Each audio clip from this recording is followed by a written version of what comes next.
Hello my friends of the interwebs. Today I want to show you how you can build a basic Bitcoin wallet in React, and to be specific, using Create React app. So far all that I've done is I've created a basic Create React app project just by typing in npx create react app react wallet, and so it sets up everything nicely for us. And then to start the development server, all we have to do is type in npm start, and it will hopefully run. Okay, here we go. Now we got our development server up and running. And so the next thing, now that that's running, is the next thing we have to do is we have to install Bitcoin computer software that we're going to use as a wallet. So what we do is npm install -s Bitcoin computer. Okay, so we can get started working on our application. So most of the stuff we don't need, so we're going to get rid of all this stuff. That's just sort of the boilerplate code that creates this pretty logo here and stuff. Can get rid of that, and instead we're just going to have an h2 tag called wallet. And I also wanted to update the CSS a little tiny bit. So I want this to be text aligned left, and I want there to be a little margin. 20 pixels should work. And I also wanted to have a line height of 30 pixels to make it look a little bit nicer. Let's see what this does is, and the cool thing about Create React app is sort of while I'm typing here, it just automatically re-renders the page. Okay, so moving right along, next thing we need to do is import the Bitcoin computer software. So computer from Bitcoin computer. Okay, and so maybe in the first step, one thing we could do is just display the balance of our wallet. So what we need to do first, though, is we need to store and create a new instance of the Bitcoin computer and store it. So what we just do is we use these fancy React hooks that allow you to use state in functional components. So what we write is const computer is equal to use state, and then we just pass in what we're doing here is we're creating a new variable, and you can just read up on the internet what use state does. It's very fancy and cool, but for us, all we're going to do is we're going to initialize this new variable computer by a Bitcoin computer instance. And so what we do is we call the Bitcoin computer constructor and pass in our mnemonic passphrase. Okay, now we have a computer instance, and so really all we need to do at this point is okay, so we want to log our address.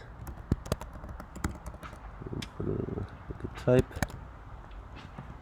address, and we add a little tiny bit of space and non-breaking space, and then what we can do is we can just access the wallet that's built into every Bitcoin computer. Just say get address, and then we want to format it as a string. We just write to string palm, and if we're lucky, we save the file. See the Bitcoin address right there. Still compiling. See, my computer is slow.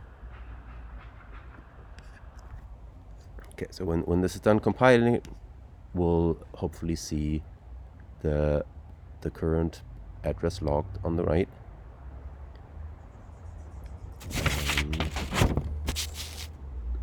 I don't know why this is taking so long.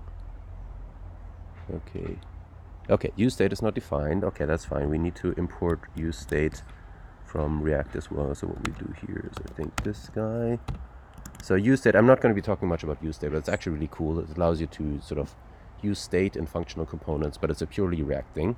And here we go. So we're logging our Bitcoin address, and then that's cool. But then in a wallet, we will also want to know what the balance of our sort of Bitcoin wallet is. And so to check the balance, there's a function called No, you won't be surprised. computer.db.wallet.getBalance. Okay, but this, to call this function, we gotta like access the miners on the blockchain and check what the balance of this value is, and so we have to await for it.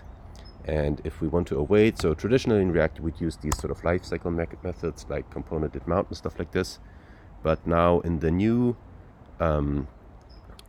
functional component world, we just add another hook here and call it const balance. That's where we want to store our balance, and then we also need to pass in a function set balance, and so we clear this as a new state, and we just initialize it to 0. Okay, so now we've declared this new variable balance, and we can already log it. So let's log it, but it will only log the balance 0. Balance, and here we just say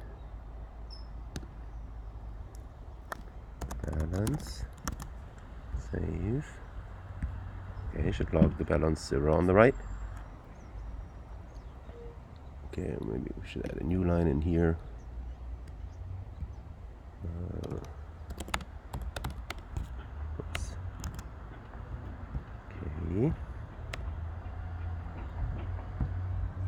Okay, so now to call sort of an async function, we got to sort of use a new feature of React called UseEffect.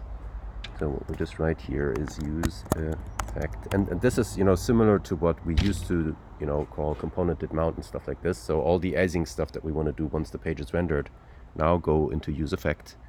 And so what we can do here, so this code that I'm writing right now is going to throw an error, but it's still going to work. And then if you follow, the error is going to tell you exactly what to do to fix the error. So you just need to get rid of this async on the outer level and create one of these self-invoking functions. So what we want to do is we want to call the set balance function, and we want to pass balance. We're going to pass in the new balance, and we get the new balance from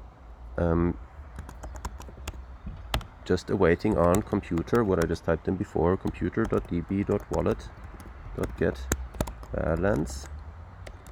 Okay, and so what this is going to do is, whenever the time is right, they're going to, React's going to call this function. It's going to ask for the actual balance on the, from the blockchain. We got to import this UseEffects thing too from React here. Let's try this. And it's going to assign whatever is returned from the blockchain to the variable balance. And then we're going to be logging it down here. And then type error. Good. Okay, it's because I can't type. DB computer get balance. Okay, let's see.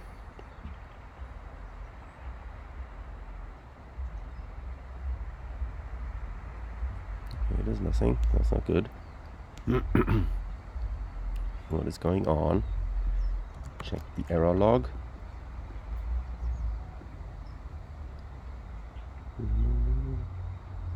Destroy is not a function. That's not good news. What the fuck is this? UseEffect. Async set balance.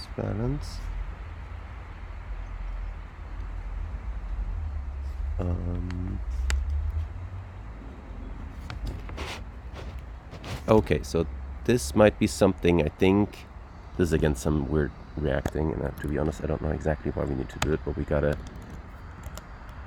pass in this as a second argument to UseEffect to prevent an infinite loop or something. Okay, what's the problem? Okay, it worked. So this is this error message that I told you, and they'll tell you exactly how to fix this error message here. It's very easy. But now we can actually, we got our address and we got the balance of the address, so that's actually pretty cool. And then, so really, what's left to a Bitcoin wallet is, some way to, send money. So now we'll just, type out a little bit of HTML to create a little form where we can send, Bitcoin to another user. So let's just start it. We'll have a little title here called send. Okay, always save in between. Now we create a form. Where are we? Form. Oops. Okay, and then the form. When the form is submitted, we want to call the function handle submit. So we write on submit equal to handle submit. Okay, so we'll quickly create an empty handle submit function up here. Handle submit is equal to, it's going to be an async function, and it's going to take the event, which is going to contain about information about, like, you know, what form was submitted and stuff like this. And so for now it's just going to do nothing. So let's keep on going with our HTML here. So inside the form, what we want to have is a label. And the label is going to say the amount, and an empty space. And then we want an input field. And in the input, okay, so we can say what type of data will be input into this field, and we want it to be, since it's the amount, we want it to be a number. And we want to say what value to initialize this with, and it's going to be a variable amount. And so we have to create the variable amount up here, just like these use state things. Just like the balance, we create a new variable amount, and it's going to be set using a function called setAmount. And we just initialize the amount to 0, and since we're going to need an address too in a second, let's just initialize that variable as well. Okay, let's just call it 2, which is the address of the recipient, and then we're going to have the function set2 to update the recipient, and we're just going to initialize this variable to the empty string. Let's just save this and see what happens. Number is not defined, line 28. Type, oh yeah, this should just be in quotes, I guess, right? Yeah. So this is not JavaScript, this is just JSX, I guess. Okay, so we have the input field for the amount. And that's all we need for this guy.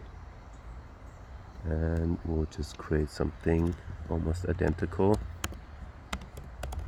for another input field called, 2 or whatever, 2, and this is going to be of type string because it's going to be a Bitcoin address, and we're going to sort of initialize it to the variable 2.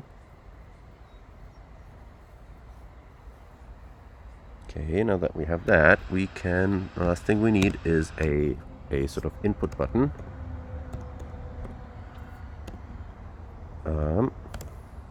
And we want it to be of type submit. Submit to, that kind of says that it's a button, and the initial value is just going to be whatever, send Bitcoin. Let's save this. Okay, so for some reason our input forms aren't rendered correctly. Don't know why exactly, but I'll just keep going. So another thing we have to do is this inputs. We got to say what happens when they change.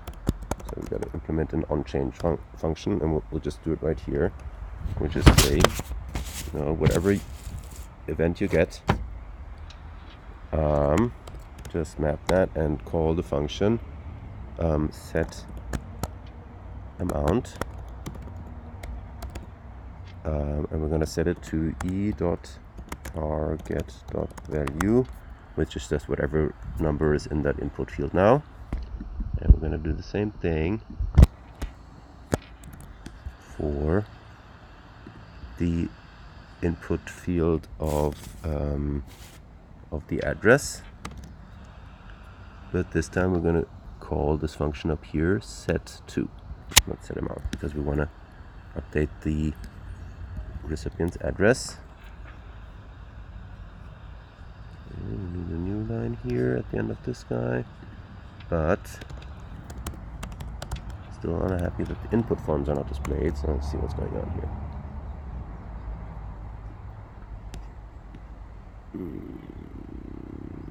Okay, this is the bug that I mentioned before that's easy to fix. The tag input, input, is because I can't type.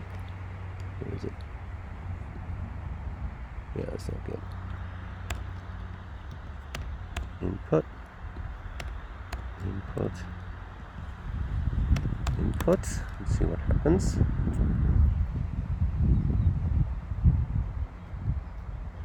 Okay, much better. Now we got our little fields here. So now really all that we need to do is think our form is okay, and we've already specified that if I click the button, the handle submit function gets called. Let's just test this. Alert hello. Okay, so now if I click this little button, I should get a little pop-up window saying hello. And Bitcoin says hello. That's good. All right. Okay, and so this was really mostly all React stuff, and now getting back to how you actually send Bitcoin using the Bitcoin computer wallet. All that we have to do is we get our computer.db.wallet. We just call the send function. Okay, and when we pass in, we already have two variables, and we pass in the amount first, and then the recipient's address. But for some reason, I don't know if it's me being stupid, I have to parse this into an int. Maybe there's a better way to do this, but the problem is the amount is set to a string right there, and we have to parse it into an int because the send function expects an int. And then we gotta await on the call because it requires a Bitcoin transaction to be broadcast. And also we want to kind of know what happens. So it returns an object with one property txid.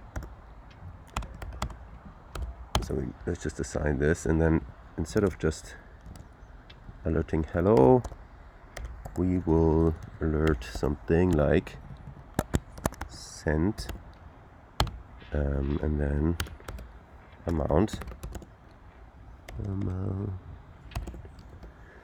to the address, Bitcoin address 2, in transaction with ID. Add a new line here maybe, and we pass in this variable txid that we grabbed up there. Okay, now if we save this guy, what should happen is, okay, now we have a form that should work. So we can send an amount of Bitcoin to someone. So you can put your friend's Bitcoin address in there if you want, but I'm just going to send this Bitcoin to myself here and pass it in. Click the button, hope that it works. Okay, now it reloads the page. That was stupid. So to make the thing not reload the page, I have to say prevent default.